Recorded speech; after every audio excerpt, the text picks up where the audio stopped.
विखेऐवजी थोरात यांच्या मतदारसंघात सभा घेण्याला पसंती दर्शवलेली बघायला मिळते। भविष्यातील हे संकेत आहेत का? विखेऐवजी थोरात यांना ताकद देण्याचे हे संकेत आहेत का? अशा चर्चा सुरू झालेल्या आहेत। मुंबईकडे मात्र राहुल आणि प्रियंका गांधी यांची मात्र पाठ बघायला मिळते। आमचे प्रतिनिधी सागर कुलकर्णी यांच्याकडून आपण अधिक माहिती घेऊया। सागर, राहुल गांधींच्या या रोड शो संदर्भात किंवा या सभेसंदर्भात काय अधिक माहिती मिळते?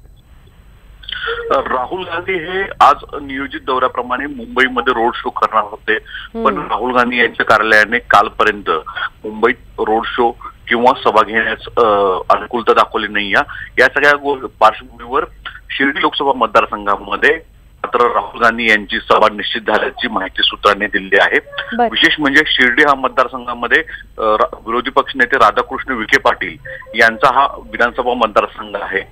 सभा राहुल गांधींची होणं अपेक्षित होती, पण राहुल गांधी यांनी मात्र संगमनेर बाळासाहेब थोरात यांच्या विधानसभा मतदारसंघामध्ये सभा घेण्याचं ठरवलेलं आहे।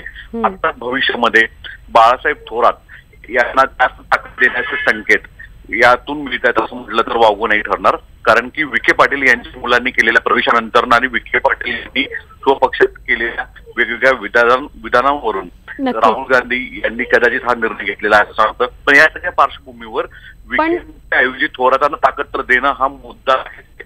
पण हे सगळं होत असताना मुंबईकडे मात्र ना राहुल गांधी येणार आहेत ना प्रियंका गांधी येणार आहेत। शेवटच्या टप्प्यामध्ये उद्या भाजपाच्या प्रचारासाठी, भाजपा शिवसेनेच्या प्रचारासाठी पंतप्रधान नरेंद्र मोदी यांची सभा होती आहे।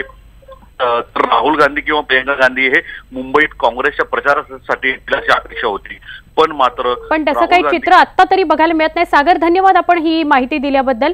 आपण बघतोय शिर्डी आणि संगमनेर हे जे सगळं चित्र आहे, का संगमनेरला राहुल गांधी सभा घेत आहेत हे सगळे चित्र आज आपल्याला बघायला मिळते, ह्या चर्चा आज आपल्याला बघायला मिळतात। पण मुंबईकडे मात्र राहुल गांधी आणि प्रियंका गांधी यांची सभा आज आतापर्यंत तरी होणार नाहीये असं समजतंय।